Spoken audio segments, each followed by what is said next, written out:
So a provocative title, hey? HIV/AIDS, a path to a cure. So let's start off with the question of why can't we currently cure people with HIV? Because I think it's important to actually talk about what we mean by this word cure. So a little bit of background for you guys, and you may know this pretty well anyway. So although we can't cure people with HIV, which means basically allowing people to throw their drugs away and be, healthy and happy without antiretrovirals, that's not to take away from the fact that we've done some pretty damn amazing things in the 30 years since HIV was first described, incidentally, in Los Angeles.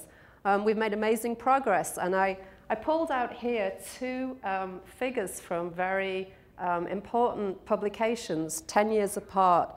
The figure on the right was one of the first large-scale trials that looked at whether or not AZT worked. And who remembers AZT, okay? And, this sort of data, the little line that's going straight up at an angle, that's in a group of patients showing the number of what they call events that happened over time. And the time can be, this is like 1 week, 2 weeks, 3 weeks. Every time you see a little arrow, that's because somebody died. So over the 22 weeks that they were monitoring this group of patients who were not receiving any treatment, a lot of bad things happened. And then the other line, which is not quite as severe, that's the group of patients who were given AZT. So you can see straight away what an amazing difference it made. And this really revolutionized in the sort of mid-80s how we were able to treat patients. Let's move on 10 years, and over here, here's a really important study that came out in 1997, one of the first studies looking at the addition of protease inhibitors to a cocktail of 2 RT inhibitors. And I want to point out straight away that the 2 lines up there actually look pretty similar, don't they? The black line at the top are the patients who received the 2 RT inhibitors plus a protease inhibitor. And the dotted line underneath was the patients who were only receiving the RT inhibitors. So yeah, the addition of the protease inhibitors made a difference. But in any case, these patients are doing pretty well anyway, even without the PI. So this is over a period of about a year. So you can see that just in 10 years, we came a huge way that we were kind of getting excited about what really looks like quite small differences as we were perfecting the drugs that we can give people. Now, we know that one of the things that happens is when you go on antiretrovirals, your virus really takes a big hit. And this is the sort of graph that I'm sure you've seen before. It's showing you on these sort of x-axis, we have levels of HIV RNA in a patient's blood. And if somebody starts off with a really high level, and we put them on HAART, we put them on antiretrovirals, the virus drops, it plummets really rapidly. And eventually it gets below this dotted line here, which is, I'm calling that the limit of detection. That just means how good we are as scientists at being able to see find HIV in somebody's blood.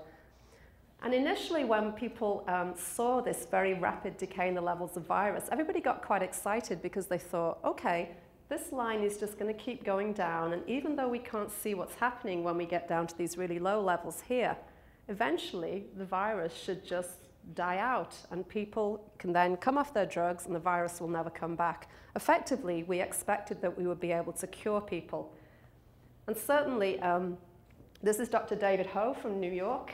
He was Time Magazine's Man of the Year, and I think that was 1996.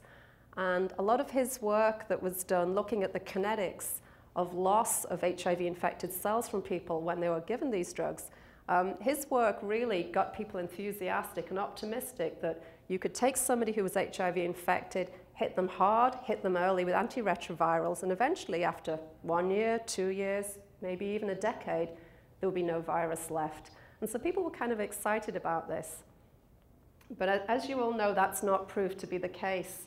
And this was a paper that came out of Bob Silicano's group in 1999, and this really, I think, kind of put the nails in the coffin of our enthusiasm, because what it showed, and this is horribly complicated data, even I have to kind of stare at it for quite a long time, but it's basically that red line that's barely dipping is what's happening to HIV-infected T cells in patients who are on antiretroviral drugs over time. And you can see that it's hardly moving. And in this study, the scientists calculated that the half-life of what they're calling the reservoir of HIV-infected cells was 43.9 months. What's that? That's like 3.5 years, isn't it?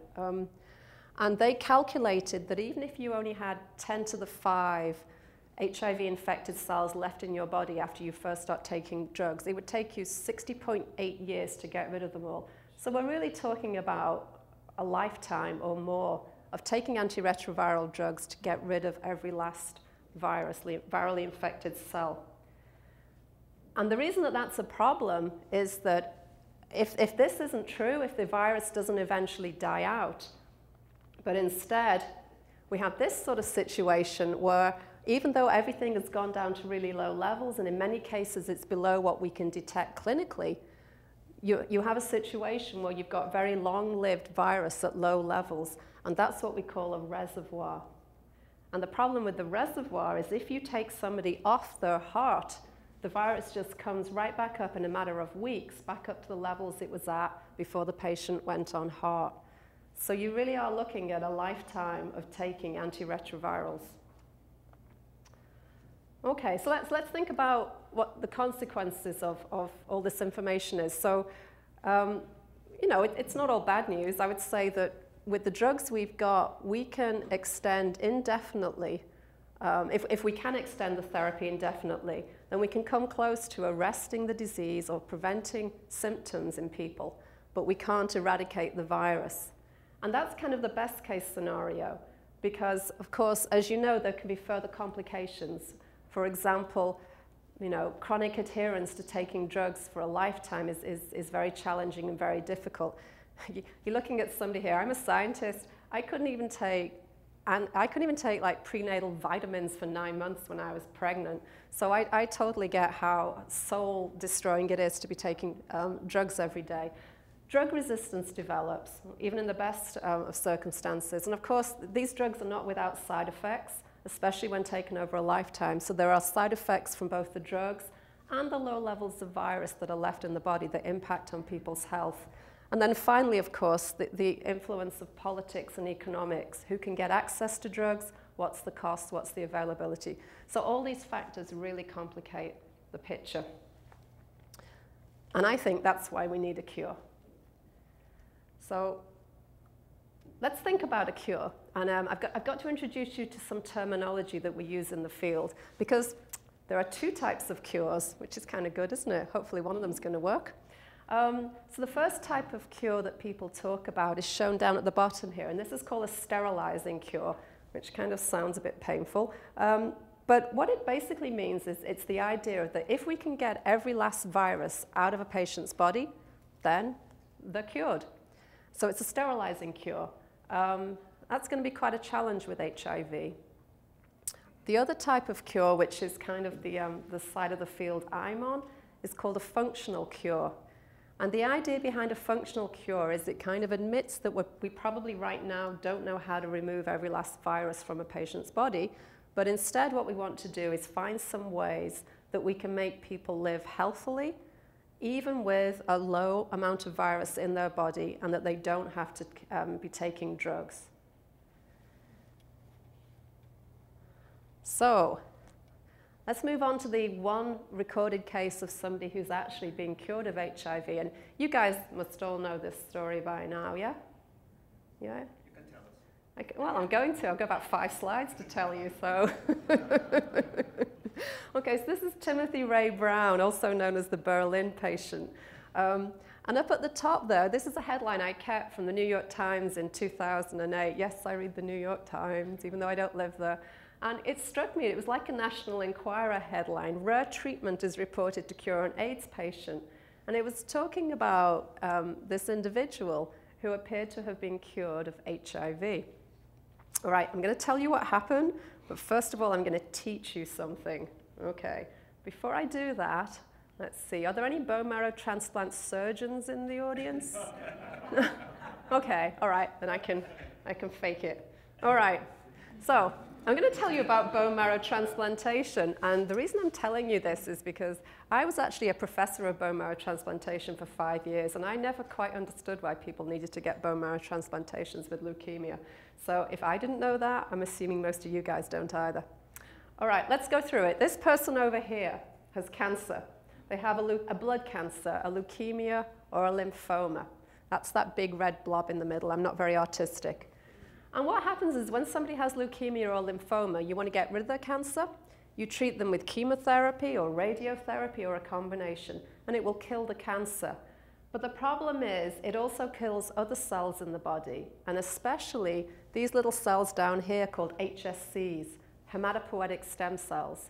These are the very rare but incredibly important cells that live in your bone marrow of your long leg bones. And these are the stem cells that give rise to, that produce all the rest of your immune system, your white blood cells, your red cells, the whole of your immune and blood system. So when you give somebody who's got these cancers chemotherapy, you kill their hematopoietic stem cells. And if you didn't do anything else, sure, you've cured them of their cancer, but they're going to die in a matter of weeks or months because you've also killed their immune system. So what you have to do is after you've given them the chemotherapy, pretty soon after that, you then have to give them a transplant of bone marrow from a donor. And the donor has to be what we say is a tissue type match, somebody who's either because they're a close relative, a brother or a sister, or because just coincidentally they are the same tissue type, can function as a donor, and their bone marrow can be given to the patient and isn't rejected, okay? Is anybody, okay, let's do this. Who here has ever registered as a bone marrow donor, even? Yay, okay, go, right. I go out and campaign for people to be donors. Oh. All right, so the idea is if you receive a bone marrow transplantation, you end up being, well, bluey gray at the end of it because your immune system is then made by the hematopoietic stem cells you received from your donor. Okay, next bit of background I want to tell you about is this thing, the CCR5 delta 32 mutation, okay? So, first of all over here, we have a little cartoon of HIV trying to bind to and infect a T cell. And I think most people know that CD4 is important, that CD4 T cells are the things that HIV infects and kills, and that's true. Here's HIV binding to CD4 on the surface of T cells. But HIV, you know, think of it as a virus that has kind of 2 feet. And in order to get into a T cell, it has to first of all put one foot on CD4, but then its other foot has to go on what we call a co-receptor molecule. And the most common and important co-receptor molecule is this other guy, CCR5. Now, what's significant about that is a fraction of the population, probably about 1%, don't have CCR5 on the surface of their cells. So over here, this is what CCR5 normally looks like. I kind of think it looks like a Chinese New Year dragon. It's got all those squiggles. The CCR5 delta 32 gene is this naturally occurring mutation that some people have. And what it does is it takes a chunk out of the middle of CCR5 and makes a sort of a short, stumpy form of CCR5 that doesn't even get to the cell surface. And remember, you have 2 genes for everything. So if you have 2 copies of CCR5 delta 32, what happens is you don't have any CCR5 on your cell surface. HIV comes along, it can put 1 foot on your T cells, but not 2, and it can't get into your T cells. And therefore, if you have 2 copies of the CCR5 delta 32 gene, you're profoundly resistant to HIV. Okay. And about 1% of the population are CCR5 negative or delta 32 homozygotes. That's the technical term. Okay.